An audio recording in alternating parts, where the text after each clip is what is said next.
Hey there, ladies and gentlemen. Joe Morgan with Geeks Under Grace coming at you with another QuickScope. Today we're going to be looking at Tiny Metal, the Advance Wars style turn-based strategy game from Area 35. This game was kick-started and brought out. I've played it a little bit on the Nintendo Switch.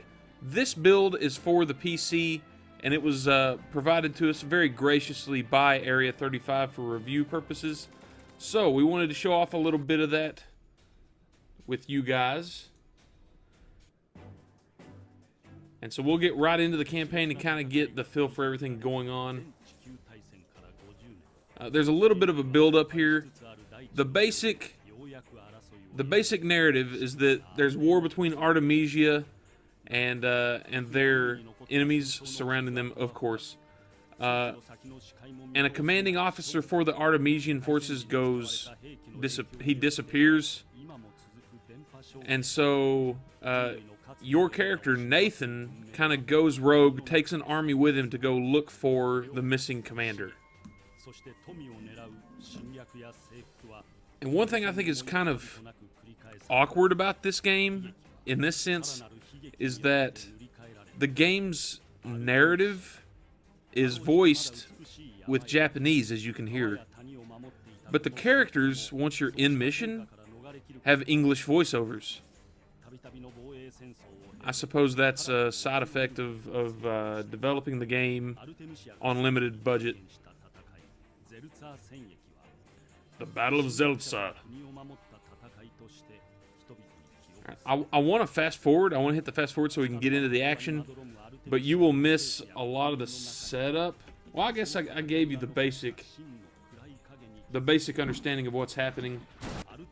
So here we go. The Artemisian King's plane gets shot down. Colonel Lindbergh. So that's the guy that I was telling you about. Oh, did not mean to fast forward again, but there you go. You can kind of get... this is the basic setup. Basically, our soldier, Nathan, our commanding officer... It's all in Japanese for the narrative, and that's so awkward to me. So he's basically given basic instructions on how you can interact with the characters. I am playing this, as I said, on PC, but the game is out on the Nintendo Switch. That's where I first experienced it at. See, did you hear that? It's in English. Sir, your orders. Double time. No, I don't want to wait. Sorry.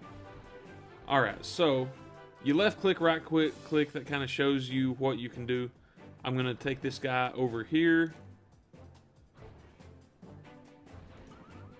And then I want him to lock on. Lock on basically says, I'm going to give it a minute to team up. And then I'm bringing my second force in here. And then I'm going to focus fire. And because I've locked on...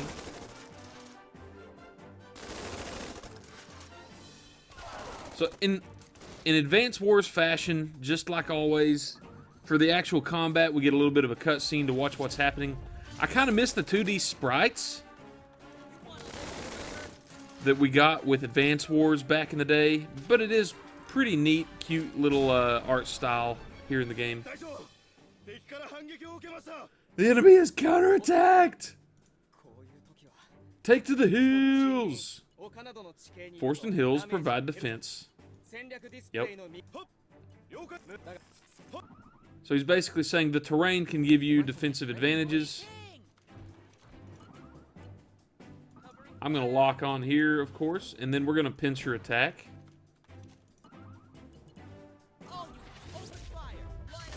So there we are, firing from the top of our hill. Our other soldier platoon from the side. And down go the enemies.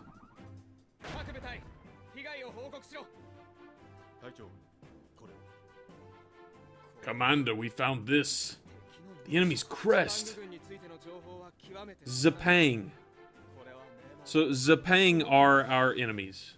We are Artemisia. We are fighting against Zapang.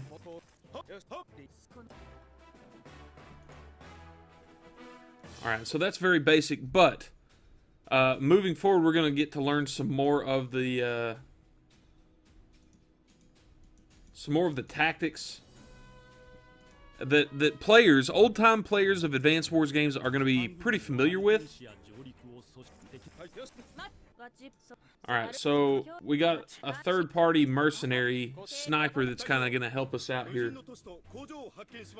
But here's what we really wanted to show off. For fans that have been playing Advance Wars games for years, this is what you're going to be familiar with. You can totally take over buildings. I love this. This is one of the things about Advance Wars that I used to get really into. You can take over the buildings. It gives you extra currency to build your stuff out with every turn. And if you capture factories and things like that, you can generate troops every turn. You can generate tanks and artillery and all that sort of stuff. I think Wolfram's a pretty cool character. Look at the can on that sniper rifle. She is hardcore about keeping things quiet here. So 100 metal coins every turn for a captured city. And of course I'm going to capture the cities. Yahoo!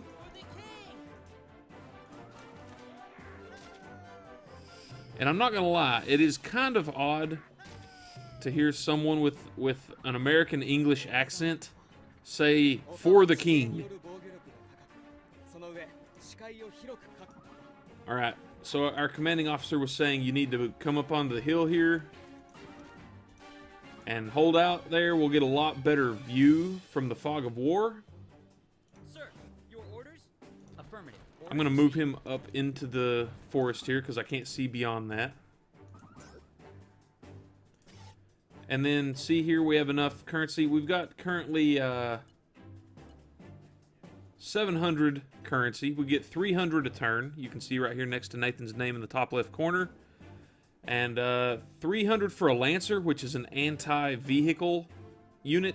100 for a Rifleman. I'm going to go ahead and build a Lancer. Train a Lancer. Oh, no. Regular soldiers definitely get the advantage against Lancers. Lancers are not meant to fight personnel. They are meant to fight vehicles. And so it's kind of a rock, paper, scissors all throughout this game.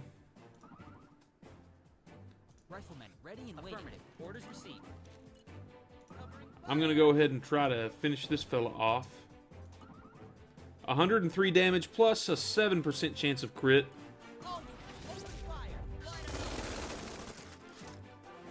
And I have to say, one of my biggest complaints with the Switch version of the game is that these cutscenes here hitched up really badly. It's like this, you can clearly see that the Switch was not technically strong enough for what they were trying to do. And to see it run so smoothly on the PC really makes me happy. That was one of my biggest complaints with the Switch version.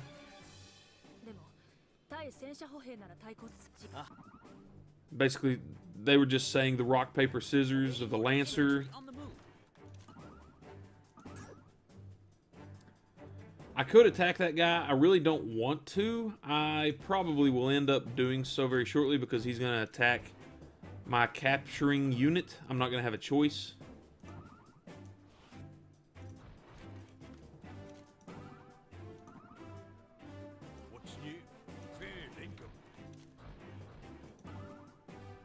And that would just be death, so I'm just going to hold off with this character. And then let's go ahead and pump out another Lancer. I'm assuming we're going to see some enemy vehicles shortly. And I was real dumb and rushed that one in, so I lost my entire Lancer unit. One thing I will say about this that doesn't exist... Oh, yep, there's where we're going to need the Lancers. One thing I'll say that this game does not have that Advance War had, if you remember back in the day for Advance Wars, there were CO powers. CO powers made it so that every now and then, once or twice a battle or something, you could do something big and crazy like giving all of your units 2 extra health, or, you know, powering them up, or doing one big crazy attack or something depending on the CO. That does not currently exist in Tiny Metal.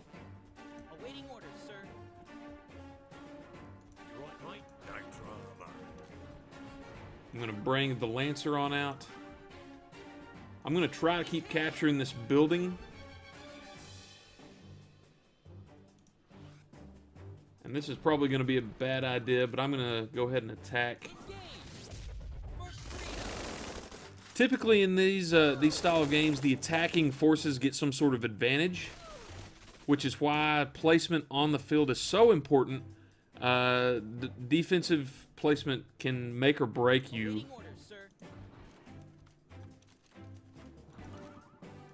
I'm just going to hold off here. And I've done everything I can here so far. Let's go ahead and bring up another Lancer. I'm really kind of overkilling it on the Lancers.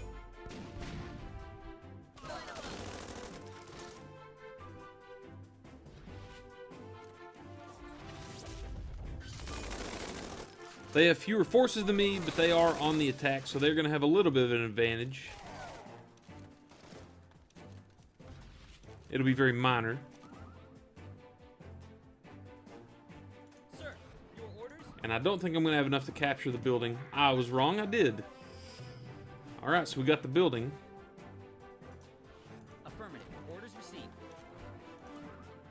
I'm going to attack. I could go ahead and capture the building I'm standing on. Let's attack this enemy force, though. We'll finish them off. And then I'm going to bring the Lancers up to handle these tanks.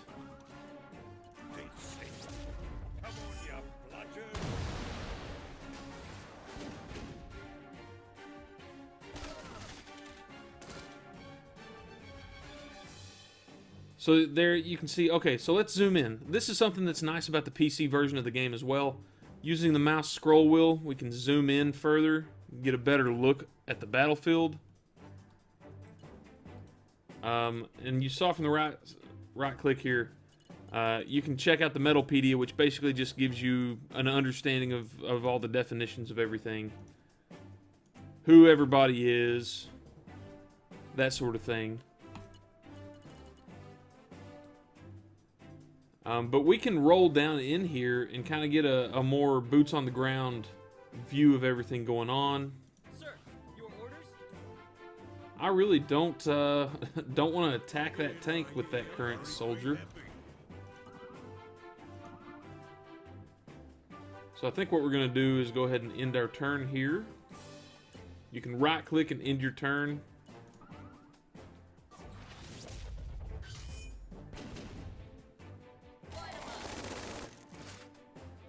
They don't like me sitting on their city.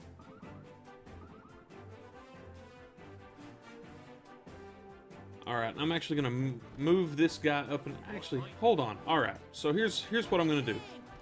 Let's move him out of the way so that I can move this soldier here and have him lock on to the tank battalion. Then for an extra bit of punch, I'm going to bring my other Lancers up and focus fire. So they're both going to fire.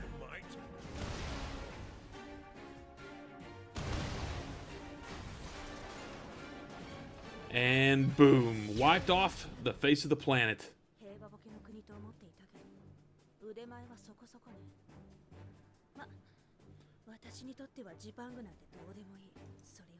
The Zipanese.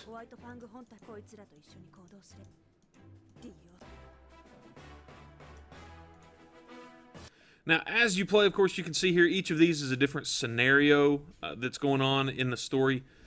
They cover a wide range of things. We end up getting air units in the mix as well, like escorts, things where you have to kind of turtle up and hold off for a certain number of turns, that sort of thing. And then, of course, we get to meet some new characters and such in the story along the way. But that's it, ladies and gentlemen. I just wanted to show off a little bit of the game. That's the campaign. Now, if you just want to get in, you don't care about the story, you can always jump into a skirmish. They've got plenty of different opportunities for different scenarios to play out. And if you got a buddy or two, well, they don't have it in yet, but the plan is for them to bring multiplayer, so you and a buddy or two could even get in and slug it out as well. Thank you guys so much for checking us out. Be sure that you go check us out on our social media at facebook.com/geeksundergrace, twitter.com/geeksundergrace. We are also live every single night on twitch.tv/geeksundergrace. And of course, our review and everything else that we write, new content daily, up over at geeksundergrace.com. Thank you guys so much. God bless. Go forth and game.